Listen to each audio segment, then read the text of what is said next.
Good morning, everyone. I'm attempting to care. Good old Brent Andrews, gotta love him. He sent me a couple of pictures a day or so ago, and I think you all might be very interested in this. Starts off, and I'll just read it to you. It's from Phil, Portaloo Phil, or Phil the volunteer fire brigade, although he's not doing that anymore. The guy that got out eye gouged at the protest by the cops. So here's what he writes. So the rail cars are all ready to go, and if you don't produce your papers, Kiwis, then you will be forced to be jabbed. I must add, I'm still looking at this and thinking it's got to be fake, right? So is it? Because this far exceeds the limits of any government not recognised as a dictatorship or despotism.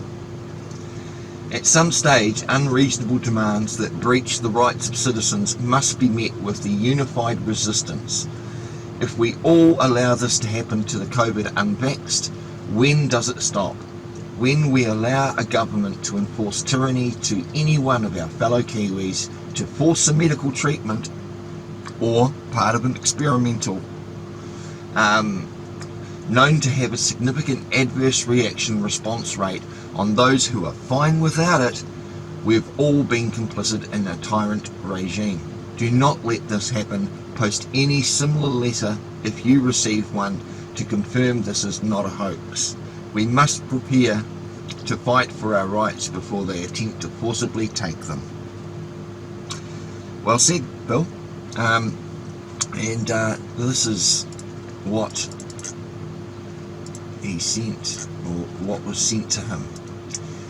It says, "Dear Mr. " he's taking, obviously he's in here with Christchurch, but not to worry.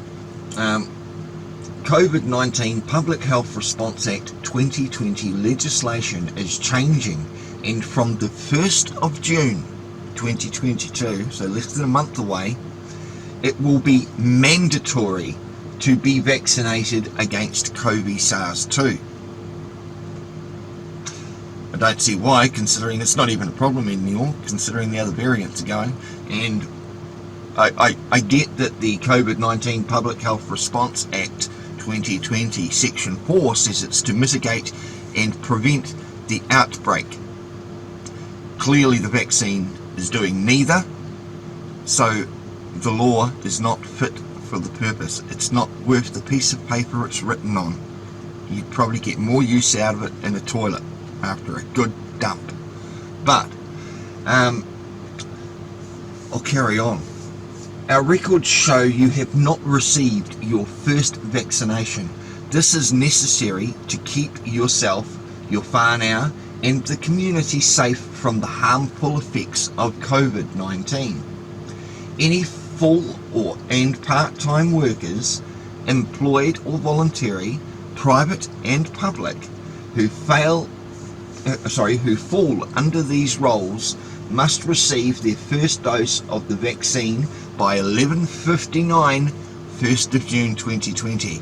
We all know how SARS-CoV-2 is just a stickler for time. So, 11:59 on the dot.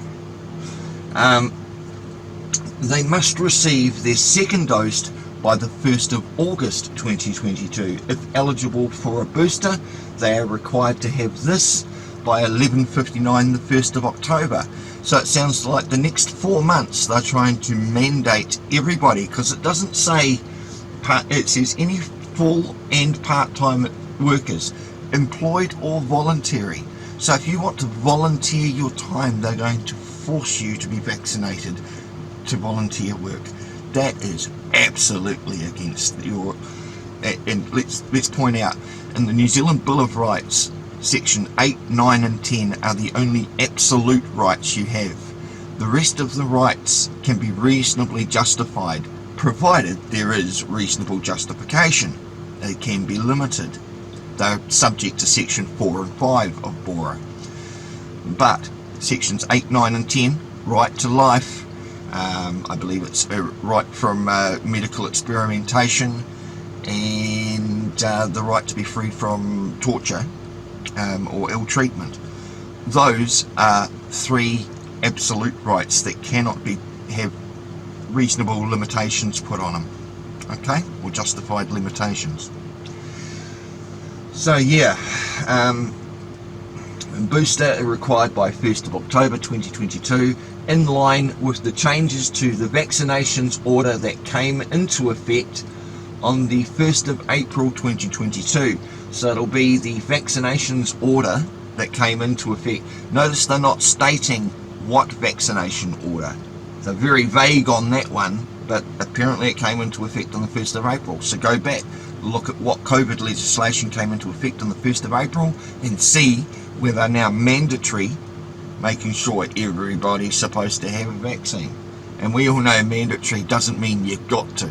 Just like the word must means, well, is synonymous when given in a directionary form, the word must means may or may not.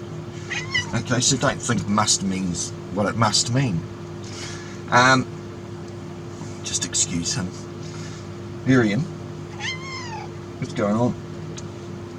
This is my big putty cat. He's Miriam, and he's lovely, ain't you? Yeah, you're lovely. Right, sit down.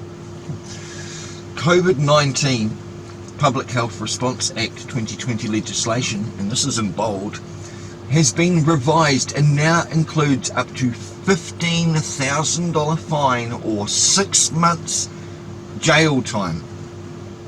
What, they can't say prison? For failing to comply with public health requirements. Really?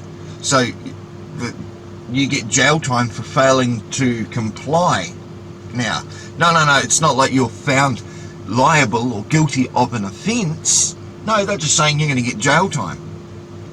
You know, back in the old days, you actually had you have a presumption of innocence until found guilty, and it's when you're found guilty you are then liable. Liable means upon conviction.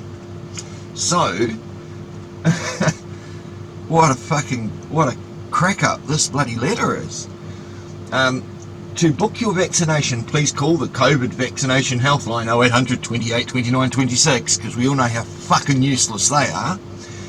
And thank you once again for your hard work and dedication in containing COVID-19 for New Zealand. No, it shouldn't be up to us.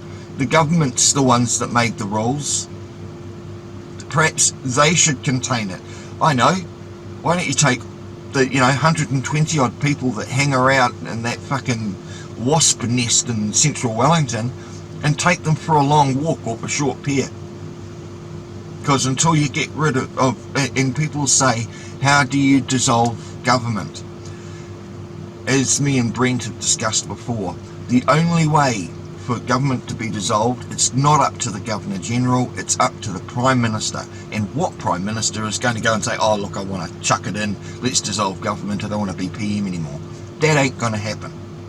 The only other way to have government dissolved is to go to High Court, where it has inherent jurisdiction. The only court, small district court, court of appeal, Supreme Court, they all have only statutory jurisdiction. They do not have inherent. So you have to go to the High Court and seek a writ from a judge ordering the PM to dissolve Parliament. That is the only other way to do it, people. Now, as far as this COVID legislation is concerned, someone needs to challenge it under Section 10 of BORA, because you don't need to, there's no justified limitations there. Under Section 10 it needs to be challenged in court. Section 10 of BORA, that Section 4 of the COVID-19 Public Health Response Bill is not fit, the whole bill is not fit for its purpose, given the purpose was to stop and mitigate the spread of COVID. Well, you're seeing tens of thousands at the high points there getting infected each day. So did the bill work? No. So if anyone else is getting these letters, feel free to use the red ink if need be, but send them to me. I'm happy to post them up and let everybody know what's going on, because this is for educational purposes. It's not meant as medical advice or legal advice. I'm not a lawyer. wouldn't dare claim to be. I mean, I don't want to be Peter from the Merry Rangers and get charged and locked up in prison for saying that you're going to charge people for representing them in a court process when you're not a lawyer. That's illegal, Peter, and you don't mix jurisdictions. Perhaps Peter and Monica need to sort those ones out too, but it's, you know, you cannot offer legal advice if you are not a lawyer. It is an offence. You will get charged and you'll get locked up just like Peter did. And why? Because of the almighty buck. They all worry about money. I fucking hate that shit. You know, don't get me wrong, I know it's needed to make the world go round at the moment, but myself and Brent, we got into doing this sort of stuff to help people, not for money. If people want to donate, fuck, I'm all good with that. You know, it does make life easier, but it's not essential, and it's certainly not something I would ever ask for as a down payment or something before representing people in court, or claiming to and not doing it. So yeah, that's not very good, is it, Peter? So yeah. Anyway, guys, I'll just check there's nothing else on this letter. Ngā mihi, and it's signed by Dr. Ashley Bloomfield. And you notice that it comes into effect 11:59, 1st of June, the day he leaves. That's his little parting fuck you gift to the New Zealand public. Okay, so we're going to see if there's any validity to this, and keep you informed. See you guys. Bye now.